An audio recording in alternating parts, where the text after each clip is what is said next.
আসসালামু আলাইকুম, hello viewers, mooring কিচেনের আজকের এপিসোডে দেখার জন্য আবার সবাইকে আমন্ত্রণ জানাচ্ছি। আজকে আপনাদের জন্য নিয়ে এসেছি ইয়াকিনি বিরিয়ানি রেসিপি। এই মজাদার রেসিপিটি কীভাবে বাসায় তৈরি করতে পারেন সেটি এখনই দেখিয়ে দিচ্ছি। ইয়াকিনি বিরিয়ানি তৈরির জন্য প্রথমে আমার চিকেন লাগছে। চিকেনটাকে ধুয়ে পরিষ্কার করে নিয়েছি। আর এখানে কিছু মশলা দেখতে পাচ্ছেন, দারচিনি, আস্ত ধনিয়া, শাহি জিরা, জিরা, গোলমরিচ, লং। আর লাগছে এখানে কিছু পেঁয়াজ ফালি, রসুন আর আদা। এগুলোকে আমি একটু কিউব করে কেটে নিয়েছি, আপনারা দেখতে পাচ্ছেন। এগুলোকেও দিয়ে দিলাম। সবগুলো উপকরণ দেওয়া হয়ে গেলে এখন আমি এখানে পরিমাণ মতো পানি দিয়ে দিচ্ছি। পানি দিয়ে এটাকে আমি সেদ্ধ করে নিব।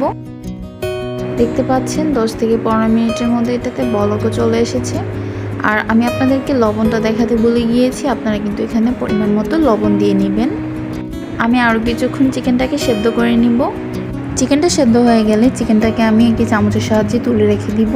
আর বাকি পানিটাকে আমি ছেঁকে মশলা থেকে আলাদা করে ফেলব। এখন আমি অন্য একটি পর্বে চলে যাচ্ছি। এখানে আমি একটি প্যান নিয়েছি আর পরিমাণ মতো তেল দিয়েছি আর 1 টিস্পুন ঘি দিয়ে দিলাম। তেলটা গরম হয়ে গেলে এখানে আমি 1 কাপের মতো পেঁয়াজ কুচি দিলাম। এখন পেঁয়াজটাকে ভালোভাবে নাড়িয়ে চাড়িয়ে ভেজে নিতে হবে।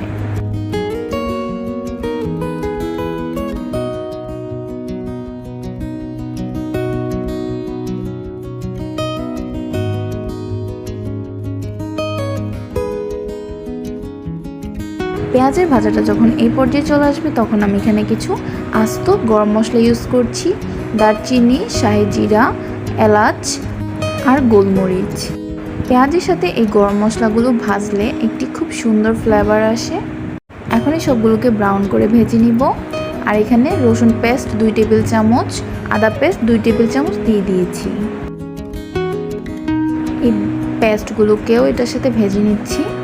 মশলাটা যখন ভাজা হয়ে যাবে তখন আমার সেদ্ধ করা যে চিকেনটা ছিল সেটাকেও এই মশলাগুলোর সাথে আবার কিছুক্ষণ ভেজে নিব।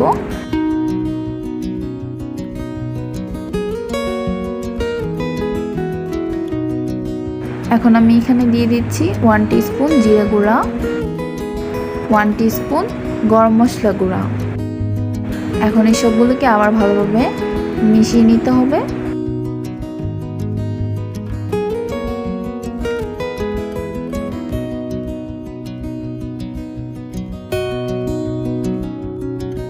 চিকেনটাকে একটু আমি ভেজে নিচ্ছি মশলাগুলোর সাথে। এখন আমি স্বাদ মতো লবণ দিয়ে দিচ্ছি।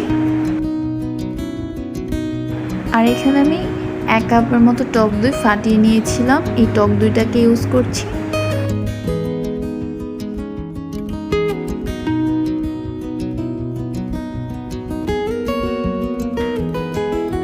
এই সবগুলোকে আবার একটু একসাথে কষিয়ে নিতে হবে। মশলাগুলো কষানো হয়ে গেলে এখন আমি এখানে কিছু কাঁচামরিচ দিয়ে দিচ্ছি। আর চিকেনটাকে যেই পানিতে সেদ্ধ করেছিলাম সেই পানিটাকে এখানে দিয়ে দিচ্ছি। এখন এটাকে আমি ঢেকে কিছুক্ষণ রান্না করব। চুলার আঁচটাকে মিডিয়াম হাইতে রাখবো। 4-5 মিনিট রান্না করার পর এখন এখানে আমি 3 কাপের মতো পোলাওর চাল নিয়েছি। চালটাকে আমি ভালো করে ধুয়ে পানি ঝরিয়ে নিয়েছি, দেখতে পাচ্ছেন একদম ঝরঝরা অবস্থায় আছে। এখন এই চালটাকে দিয়ে দিচ্ছি পানিতে।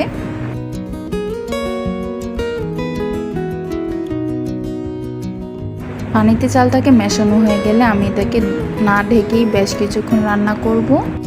যখন এই পর্যায়ে চলে আসবে তখন আমি এটাকে ঢেকে মিডিয়াম লোতে আঁচটাকে দিয়ে রান্না করতে থাকব। আমার বিরিয়ানিটা বেশ অনেকটা হয়ে এসেছে, আপনারা দেখতে পাচ্ছেন। এই পর্যায়ে আমি এখানে একটু ঘি ইউজ করছি।